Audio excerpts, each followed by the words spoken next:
What happens when love is tested not by betrayal, but by bills? Angela Oakley, the wife of NBA legend Charles Oakley, has broken her silence, revealing how money troubles nearly tore their marriage apart. "I went against him," she confesses. But why? And what exactly happened behind closed doors that forced her to choose between loyalty and survival? The truth is more shocking than you think.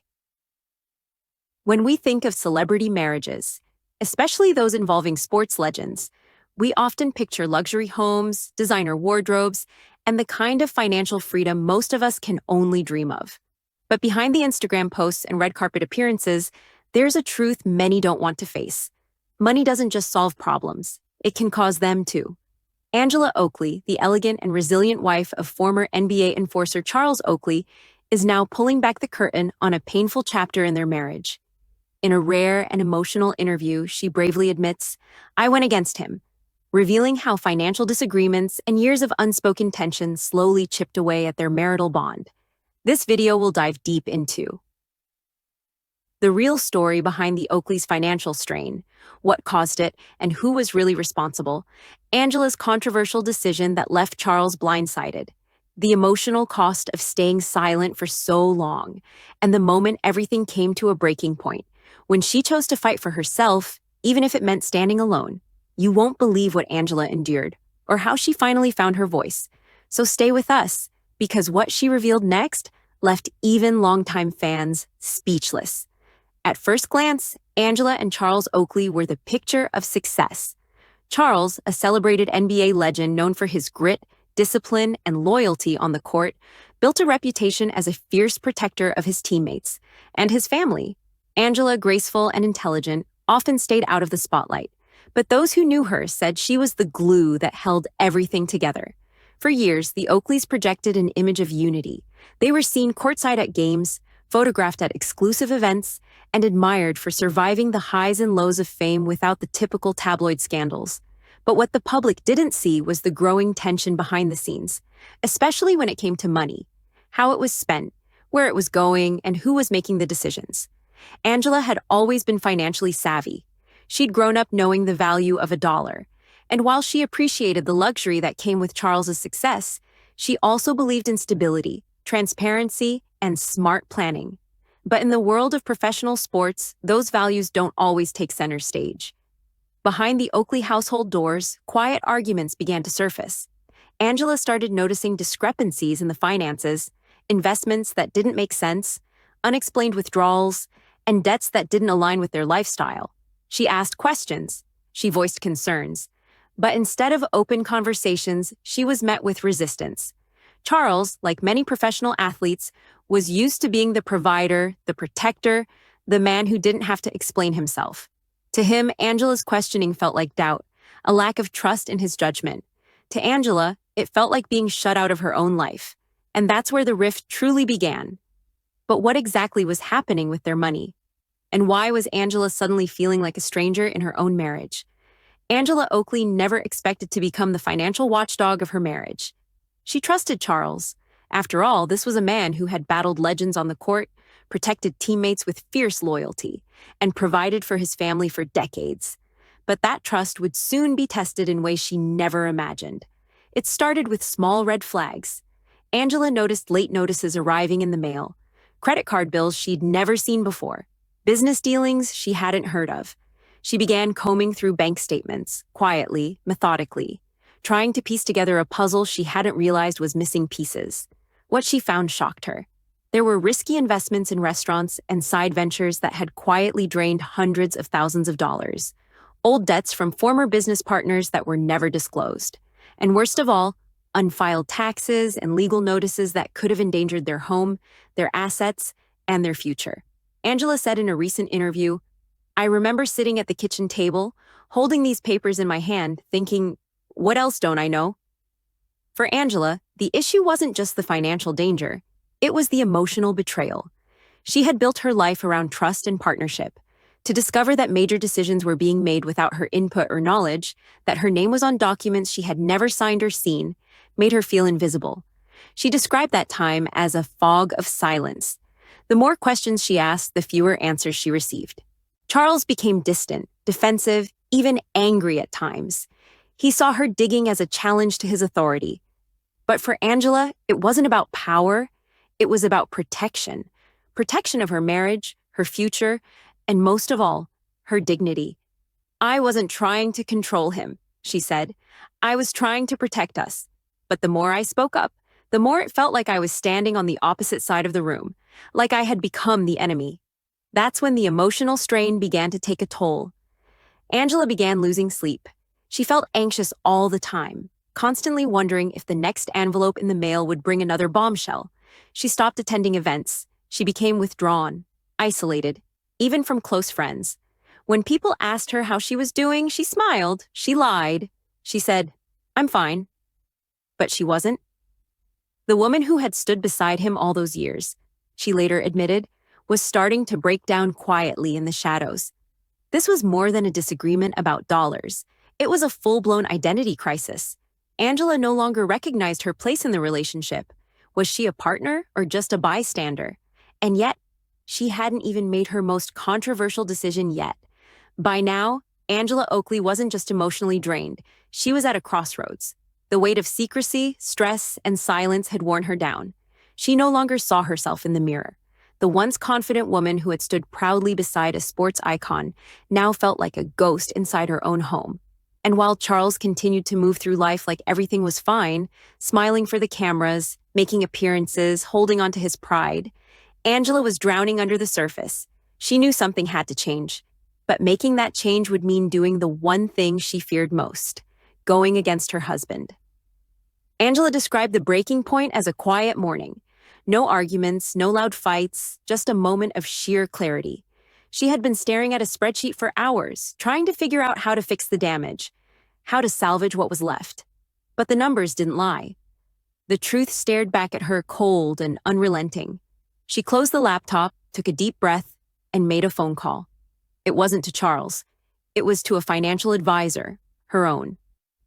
"I went against him," Angela later confessed, "because I realized I had to stand up for myself, not just as a wife, but as a woman who mattered."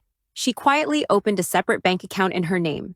She began working with an independent accountant to assess what she legally owed, what assets were still protected, and, most importantly, what liabilities she was unknowingly attached to. She secured her name, her credit, and her future, not out of revenge, but out of self-preservation. But it didn't stop there. Angela also hired a marital counselor, alone. She wanted to speak freely, without being interrupted, without being told she was overreacting. In those sessions, she found her voice again. She realized she had spent years shrinking to make the marriage work, years minimizing her instincts for the sake of peace. But peace without honesty, she realized, is just silence in disguise. Then came the real confrontation. She sat Charles down and laid everything out. Not with anger, but with calm conviction. She showed him what she had discovered, the steps she had taken, and the reasons why.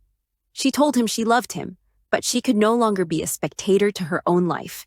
If their marriage was going to survive, it had to become a partnership again, not a dictatorship. Charles didn't take it well. Angela described his reaction as a mix of confusion, betrayal, and even heartbreak. He couldn't understand why she had gone behind his back, why she had made financial moves without telling him. And in a cruel twist of irony, he accused her of doing exactly what he had been doing for years, making decisions in secret. "That's when I knew," Angela said, "that the problem wasn't just the money.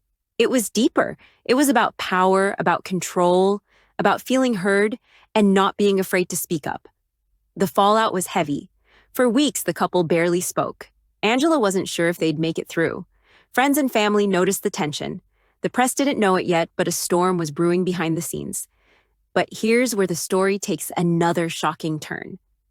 When Angela Oakley made the decision to protect herself financially, without her husband's consent, she knew there would be consequences.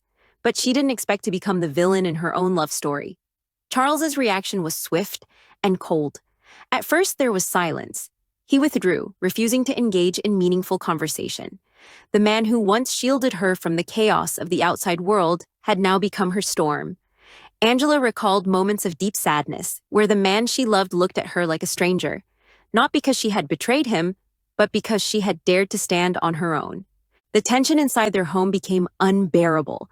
Simple exchanges turned into icy standoffs. There were no more shared dinners, no more late-night talks. The once comfortable silence between two people who knew each other well was replaced with the deafening silence of emotional distance. Then came the public backlash. News began to leak through blog posts and quiet whispers in NBA circles.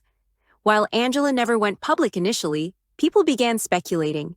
Why had she stopped appearing at events? Why was Charles being seen alone more often? What happened to the picture-perfect couple? And when she finally did speak, sharing a brief, emotionally raw interview about the strain finances had placed on their marriage, the internet did what it always does. It chose sides. People called me greedy, she shared. They said I was ungrateful, that I had no right to question a man who had provided for me all these years. The narrative was flipped. Despite enduring years of exclusion from financial decisions, Angela was now being accused of betrayal, as if protecting herself meant she had stopped loving her husband.